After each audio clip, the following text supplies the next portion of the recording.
Gilmar Mendes. Lava Jato terminou como uma organização criminosa. Em entrevista exclusiva à Agência Brasil e à TV Brasil, o ministro do Supremo Tribunal Federal afirma que, passados 10 anos do início da operação, o saldo dela foi negativo, meus queridos e minhas queridas. Em seu gabinete, na cobertura do prédio anexo do Supremo Tribunal Federal, o ministro Gilmar Mendes despacha, cercado de fotos com jogadores e personalidades do futebol brasileiro. Os livros jurídicos dividem espaço nas paredes com bolas, troféus, medalhas e dezenas de camisetas de times autografadas. Pelezista declarado, o ministro também ostenta diversos quadros com fotos tiradas ao lado do eterno camisa 10 da seleção brasileira. Decano do Supremo Tribunal Federal, com 22 anos de toga, Mendes recebeu as equipes da Agência Brasil e da TV Brasil nesse espaço depois das 20 horas de uma terça-feira.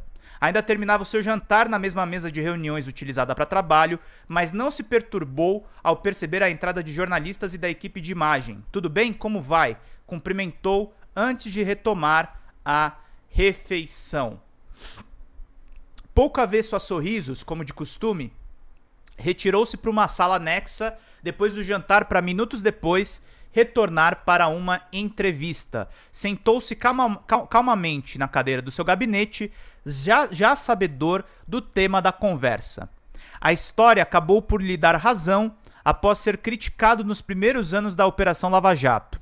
E foi assim que discorreu sobre o tema, com tranquilidade de quem não se perturbou diante dos mitos e heróis sem capas surgidos desse período. Essas mesmas figuras seriam destronadas com o passar do tempo. Quero dar um depoimento pessoal aqui antes de seguir a leitura da matéria. Eu não sou um fã do Gilmar Mendes, tá? Eu já fiz reportagens denunciando ações do Gilmar Mendes. Mas essa matéria da Agência Brasil tá correta no teor. O tempo acabou dando razão pro Gilmar nas críticas que ele fazia pra Lava Jato desde o começo. Ministro indicado pelo Fernando Henrique Cardoso, um cara de direita, conservador, mas que detectou, por ser constitucionalista inclusive, os desvios de função que existiam dentro dessa operação. O início da operação completa 10 anos neste domingo, dia 17 de março, e para o ministro o balanço é marcadamente negativo. Em sua opinião, a única lição aprendida pelo país foi a de não combater crime praticando outros crimes. Gilmar Mendes afirma ter sido ele a primeira voz a se levantar contra os abusos da operação, como as prisões alongadas em Curitiba e as delações inconsistentes. Bom dia, Dionilson Vargas. Bom dia aí, Judite. Obrigado a todos que estão nos acompanhando. Não esquecendo aí, pinguem superchats. Façam como a querida Cláudia Filler, meus queridos e queridas. Deixa eu deixar aqui mais um recadinho para vocês. O ministro estabelece uma relação contraditória entre a Lava Jato e as atividades que a operação buscava combater. Na verdade, a Lava Jato terminou como uma verdadeira organização criminosa. Ela se envolveu em uma série de abusos de autoridade, desvio de dinheiro, violação de uma série de princípios, e tudo isso é de todo lamentável. Durante a operação, Gilmar Mendes foi uma figura central em decisões importantes para os rumos da Lava Jato. Entre elas, a que declarou a incompetência da 13ª Vara da Justiça Federal de Curitiba e anulou as ações penais contra o presidente Luiz Inácio Lula da Silva. O magistrado também votou para considerar o ex-juiz Sérgio Moro parcial em processos da operação. Confira os principais trechos da entrevista. A Agência Brasil pergunta aqui. Ministro, a Operação Lava Jato completa 10 anos no dia 17 de março. O senhor acha que a Lava Jato foi boa ou ruim para o Brasil? Qual foi o saldo? Gilmar Mendes responde: eu acho que a Lava Jato fez um mal enorme às instituições.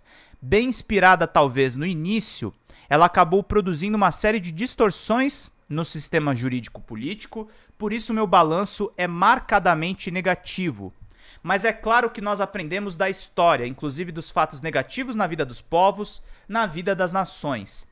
Então, alguém sempre poderá dizer algo positivo. Nós aprendemos como não fazer determinadas coisas. E nesse sentido, se pode até extrair aspectos positivos. O que a gente aprendeu? Eu diria numa frase: não se combate o crime cometendo crimes. Na verdade, a Lava Jato terminou como uma verdadeira organização criminosa. Ela se envolveu em uma série de abusos de autoridades, desvio de dinheiro, violação de uma série de princípios, e tudo isso é de todo lamentável.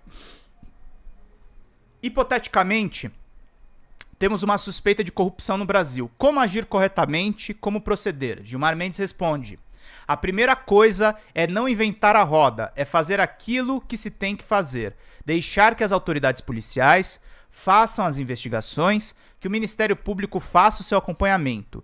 Hoje o país dispõe de uma série de instrumentos para isso. E não imaginar que nós vamos ter heróis voadores, que vamos ter pessoas que resolvem como um milagre a questão da corrupção no país. E fazer as coisas no devido processo legal. Acho que isso é extremamente importante. Investigações espetaculares, tonitruantes, a gente tem aí aos montões, e depois nós temos apenas um resto de lixo em anulações, em que não há o aproveitamento das provas, como acabou ocorrendo aqui na Lava Jato. Eu acho que a Lava Jato vai ensinar ao sistema jurídico processual brasileiro como não se fazer determinadas coisas e ensinar que nós devemos ser extremamente cautelosos em relação a essas questões, aos procedimentos jurídicos, para não produzirmos situações estapafúrdias. Pergunta a Agência Brasil: a punição às empresas e às pessoas foi além da conta? Mendes diz: tudo o que é excessivo e tudo o que é indevido certamente é além da conta. Nós vamos ter que discutir isso agora. Certamente muitos vão dizer: tem réus confessos que estão sendo isentados de culpa por conta de falhas processuais. Mas é assim no Estado de Direito em qualquer lugar. Então não há nenhuma surpresa em relação a isso. E vamos ter que fazer também um exame caso a caso. Isso não se resolve em um juízo completo, direto. E é isso que nós estamos fazendo e temos feito. Tivemos o processo de Lula e outros. Então me parece que nós fomos de uma euforia quase alcoólica a uma depressão. E os dois estados não são bons. É importante que nós estejamos atentos para fazermos o trabalho da maneira correta, e acho que é isso que nós temos que inculcar nos agentes policiais, nos agentes da Receita, nos agentes investigadores todos, do Ministério Público e dos próprios juízes. Vamos lá, gente, vamos compartilhando a live para todo mundo ficar por dentro de tudo, meus queridos e minhas queridas. Vamos lá, virando membro do canal, pinguem pix. Vamos acompanhar aqui para todo mundo ficar por dentro de tudo e pra gente não perder absolutamente nada, meus queridos e minhas queridas. Vamos lá. Agência Brasil diz aqui: muito antes da Vaza Jato, o senhor já dizia que o Supremo Tribunal Federal teria um encontro marcado com a Operação Lava Jato. O que havia? E o que o senhor ouvia nas audiências com os advogados? Qual era a percepção na época? Gilmar Mendes responde: já se disse que o problema do diabo não é que ele seja o diabo, né? É que ele é velho, ele é experiente. Então a gente aprende a fazer essas leituras e colhe também experiências. A primeira coisa que eu vi, acho que foi em 2015, foram as prisões alongadas de Curitiba. E claro, os advogados passaram a dizer que as prisões alongadas eram utilizadas como uma forma de tortura para obter delações. E delações que muitas vezes se mostravam inconsistentes. Delações que muitas vezes se transformaram em acordos de leniência, e por isso os questionamentos de agora. Então nós tivemos toda essa situação, e eu fui talvez a primeira voz a se levantar contra essa situação. Depois ganhei a convicção que não se tratava apenas de uma irregularidade procedimental ou processual, e que na verdade nós estávamos diante de um movimento político. Como depois se revelou no contexto geral, Sérgio Moro virou ministro da Justiça de Bolsonaro, Deltan Dallagnol um ativista político. E a gente também descobriu, e isso é uma coisa bastante peculiar, que o volume de dinheiro com o qual eles se envolviam também os estimulou a terem suas próprias empresas ou a participar disso. Aí surge a tal Fundação Dallagnol lá em Curitiba. Aqui em Brasília também surge algo semelhante com a tal Operação Greenfield. A gente descobre que esses nossos combatentes da corrupção gostavam muito de dinheiro, o que é uma contradição nos próprios termos. O ministro Salomão, Luiz Felipe Salomão, Corregedor Nacional de Justiça, está encerrando um trabalho sobre essa questão e diz que há uma quantia perto de 1 bilhão, que não se sabe para onde foi, do dinheiro que estava depositado na vara de Curitiba. Então, isso precisa ser esclarecido. A Agência Brasil pergunta: o senhor já disse anteriormente que todo o sistema político e o governo na época da Lava Jato foram ingênuos. Como o senhor avalia o comportamento do Supremo Tribunal Federal nesse período? Gilmar responde: a Operação Lava Jato não era uma operação puramente judicial, policial, uma investigação administrativa. Eles fizeram uma força-tarefa e lograram um apoio público muito grande, um apoio de mídia. Eu tenho a impressão que esse apoio de mídia teve também um efeito inibitório sobre o Supremo Tribunal Federal. Eu acompanhei os primeiros habeas corpus desde 2014, que começaram a chegar, e o ministro Teori Zavascki, relator da Lava Jato no Supremo, era o ministro relator e já tinha essa força não só do Moro e de sua equipe, mas também da Procuradoria-Geral de Janot, Rodrigo Janot, então PGR, o cara que disse que queria dar um tiro na cara do Gilmar. E é capaz que o tribunal naquele momento não tenha tido a leitura devida de todas essas questões envolvidas do ponto de vista político. E isso demorou a se consolidar, tanto é que eu mesmo assumo um papel mais crítico do sistema e fico também um pouco isolado, e a mídia toda dizia: essa decisão parece contrária à Lava Jato, como se a gente estivesse contrariando Roma ou falando mal do Papa. Então havia um domínio em relação a isso, e houve até operações que foram feitas com esse espírito, ainda que não conduzidas pela Lava Jato, como por exemplo aquela operação do Joesley Batista, ex-presidente da JBS, vis-a-vis o presidente da República Michel Temer, em que obviamente o presidente disse foi uma coisa e o que foi divulgado foi outra. E isso foi divulgado pela Globo, portanto, em uma combinação certamente do procurador-geral Janot com a direção da Globo ou setores de mando da instituição. Depois se viu que aquilo era falso.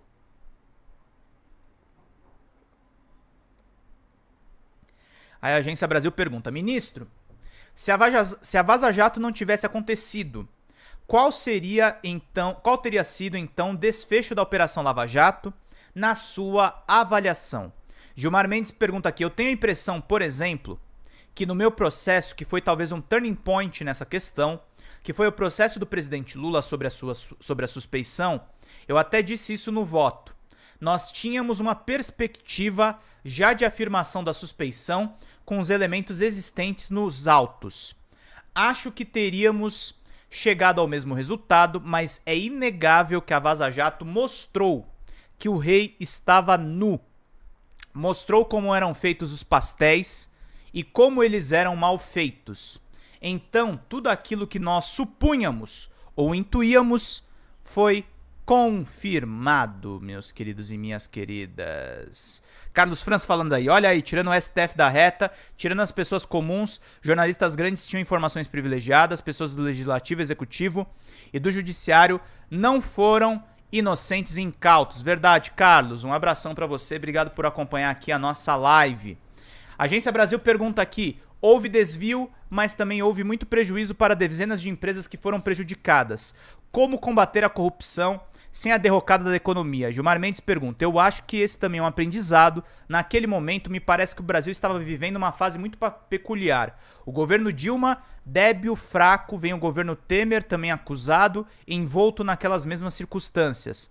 O sistema político estava no chão e os procuradores e o próprio Moro eram como déspotas esclarecidos, ou nem tanto, podiam fazer o que quisessem. Acho que é um modelo de difícil reaplicação hoje. Então dificilmente essas circunstâncias históricas vão se consolidar para uma tal situação, mas eu me pergunto se não é o caso, de fato, de nós mudarmos a legislação e eventualmente separarmos a empresa e pensarmos inclusive em modelos de direito comparado para eventualmente punirmos agentes empresariais e separarmos a empresa. Há empresas que empregavam 150 mil pessoas e hoje empregam 14. Empresas que foram destruídas. E há também todo um discurso de que isso se fez atendendo a interesses internacionais, e nem isso a gente pode negar peremptoriamente. Reportagem do Marcelo Brandão e da Sabrina Creide, lá da Agência Brasil, pela atualização